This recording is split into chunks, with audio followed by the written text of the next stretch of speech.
Welcome back to Economics Destination. Today we're diving into a fascinating and deeply impactful area of economics.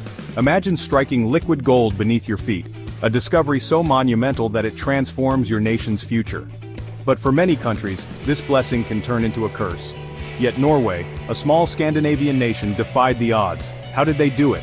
Today we unravel the secret behind Norway's triumph over the resource curse. The resource curse, also known as the paradox of plenty, refers to the economic and social struggles faced by resource-rich nations. Often these countries grapple with corruption, inequality, and economic instability. But Norway's story is different. Norway discovered oil in the North Sea in the late 1960s. Instead of succumbing to the pitfalls of resource dependency, they've become a model for prosperity and sustainability. How did they avoid the resource curse? Let's dive in.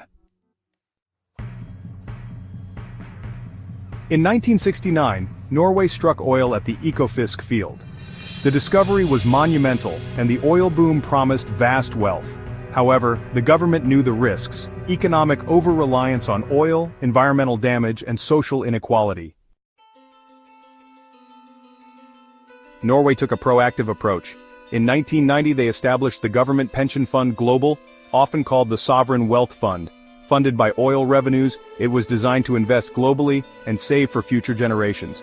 They implemented stringent policies to manage oil revenue responsibly, including high taxation on oil companies and transparent government spending.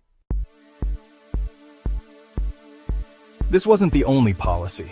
Norway also created robust institutions like the Ministry of Finance and the Norwegian Central Bank to oversee and regulate oil-related revenues. Their transparency and accountability are key pillars of success. Recognizing the risks of oil dependency, Norway diversified its economy. Today they are leaders in renewable energy, particularly hydropower, which supplies nearly all of their electricity. The country also invested heavily in its fisheries, maintaining a sustainable fishing industry, and promoted tourism to showcase its natural beauty. By prioritizing diverse sectors, Norway reduced the risks associated with volatile oil prices. Norway's economic model prioritizes equality and sustainability. Oil wealth has funded free education, universal healthcare, and substantial public pensions. At the same time, Norway has committed to ambitious environmental goals, balancing economic growth with ecological preservation. For example, Norway leads the world in electric vehicle adoption, showing its commitment to reducing carbon emissions. At over $1.4 trillion, the GPFG is the world's largest sovereign wealth fund. It invests in global stocks, bonds, and real estate, ensuring long-term economic stability for Norway. This fund serves as a buffer against economic shocks and guarantees wealth for future generations.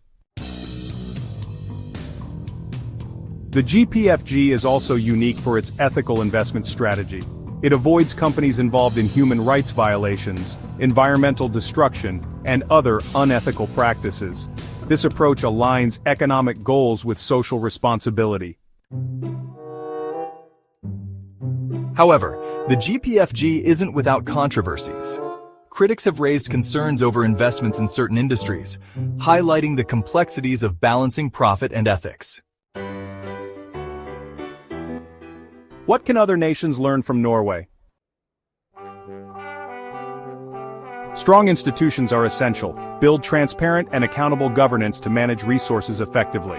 Economic diversification is crucial. Invest in non-resource sectors to reduce vulnerability to price volatility. Long-term planning is a must.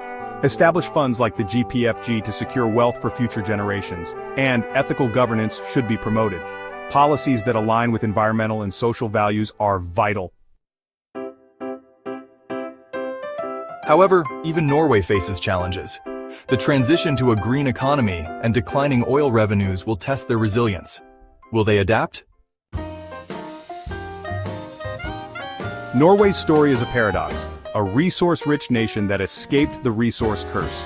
By prioritizing sustainability, equality, and long-term planning, they've become a beacon of hope for others. What do you think? Can other countries replicate Norway's success? Share your thoughts in the comments below. And don't forget to like, share, and subscribe for more